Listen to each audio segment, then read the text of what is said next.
नमस्कार मैत्रिणींनो, स्वागत आहे तुमचं एका व्हिडिओमध्ये. आपण आज कटोरी कशी वाढवायची ते बघूयात. नेहमी प्रश्न पडतो की कटोरी कशी वाढवायची, तर इथं मी तुम्हाला कटोरीचा चार्ट देणार आहे. साईजनुसार कटोरी कशी वाढवायची ते सांगणार आहे. तर कारण प्रत्येक साईजला जर 1.5 इंच वाढवलं तर कटोरी मोठी होते. त्यामुळं आपण प्रत्येक साईजनुसार किती इंच अंतर वाढवायचं आणि ते कसं वाढवायचं ते तुम्हाला मी इथं खूप सोप्या पद्धतीनं सांगितलेलं आहे. तर 2848 साईजपर्यंत आपण वाढवू शकतो.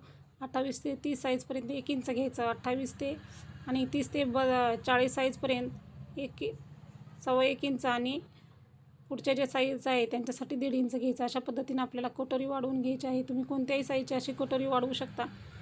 पूर्ण व्हिडिओची लिंक डिस्क्रिप्शन बॉक्समध्ये आहे आणि चॅनलवरती पूर्ण व्हिडिओ आपण अपलोड केलेला आहे. तर तुम्ही चॅनलवरती जाऊन आपला पूर्ण व्हिडिओ बघा. खूप सोपा आहे. यामध्ये मी तुम्हाला चार्टसहित कटोरी कशी वाढवायची ते सांगितलेलं आहे. चॅनलवरला नक्की भेट द्या. धन्यवाद.